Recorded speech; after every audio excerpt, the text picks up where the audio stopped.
So here it's going to be searchable. Enable default value. It should be SP-admin, always the administrator.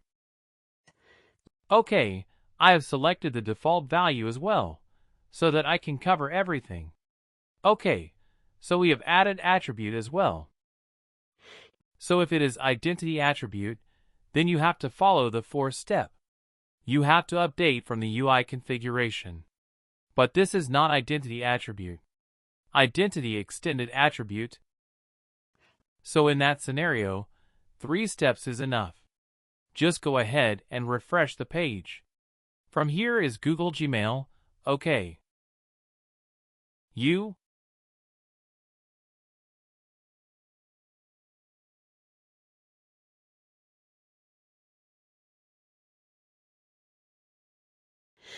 So all extended attributes will be updated over here. Is it make sense? So I have selected the city name, like Bengaluru, New Delhi, Chennai, Kolkata, so these are the allowed values. So I am supposed to select any one value from here, and it's a mandatory field I have selected as mandatory. So without this value, I won't be able to select anything. Okay, UI number you can provide. You can have the integer value. So whatever number character you are going to type, it won't store in the database, since the type is integer. As I said, job type, it's a check 1 true or false. Boolean type I have selected. Okay, the attribute name have created in the file is app custodian in the Hibernate file. Okay, but the display name value have given is application custodian. The value will come. The display value will be visible. The same. That is a difference between value and display value. Always okay. So from here, I can select a number of identities. Is it clear because the type have selected as identity, so that I can select any identity?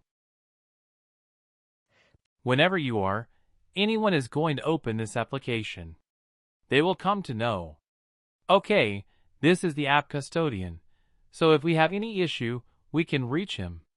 Reach that particular person. Is it make sense how we can create extended attribute for application for identities? Yes, okay. We can also create from debug, right?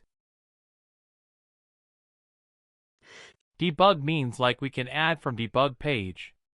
Right? We can add it from the debug page. Okay, that's a good one. Let me call that one as well. So go to Object Config. This is the object name. Go select that application, because you are going to create application.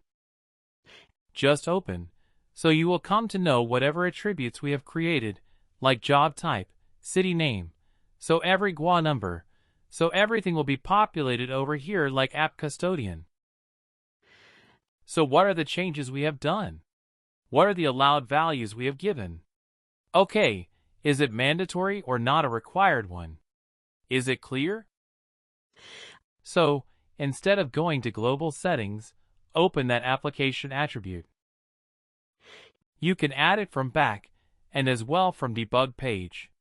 So in that scenario, you have to open Object Country. From there you have to select, so which attribute, which extended attribute you are going to create.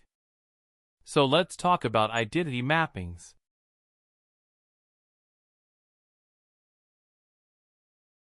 Okay, I have done it already, no issue.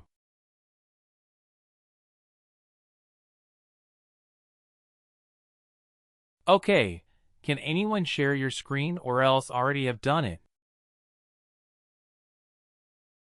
Has anyone done this identity mappings already?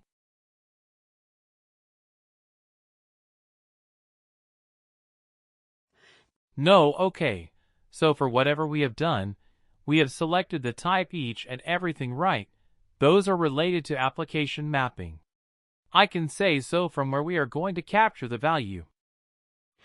The same thing we can select for identities as well. We can do it for So those things called identity mappings. So identity mapping is all about you are going to set some values. The moment you have installed Sailpoint, you have imported identities. There won't be any first name, last name, nothing will be there. Okay, you have to set the values from some source. The source could be anything, but usually everyone will prefer to get those values from the target system. That trusted source usually will say authoritative system. We are going to capture those values from the authoritative system. So authoritative system means a HR system, people's out application. It could be anything. You are supposed to capture those values from that file only, the particular file only. So how you are going to set the value set? Go to Global Settings, click on Identity Mappings. Okay, so we will be having some standard attributes. These are the not extended attributes. These are the standard attributes which comes default. We can say out-of-the-box attribute as well. Okay, so just select the attribute, so let's say first name. Okay, let's select the source mapping. Click on the Add Source From. We have 3 types, like application attribute, application rule, or global tools. We have 3 options.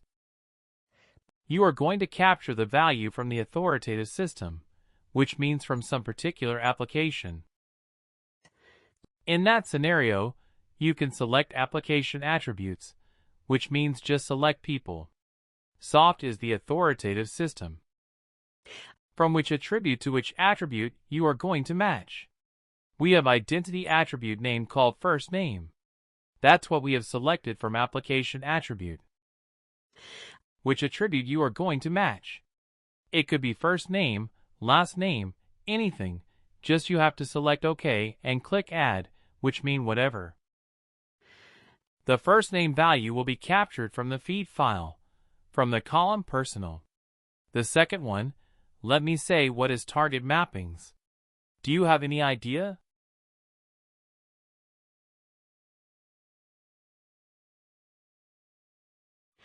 Actually, there are 2 rights, target mapping and source mapping.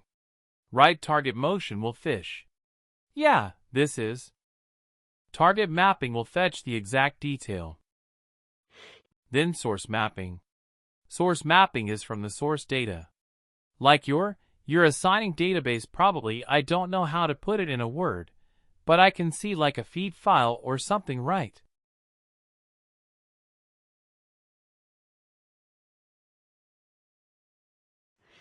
So the thing is, target mapping means the moment you are going to update anything on Sailpoint, it will reflect in the target application as well. If both are vice versa source mapping, you are going to capture the data from target application. If you want to make some changes to the target system from Sailpoint, in that scenario, you can use this target mapping. Whatever changes you are going to make, and I've done the mapping here, it will reflect. But usually, we won't do this target mapping. I never seen, but that's the purpose of having the target map.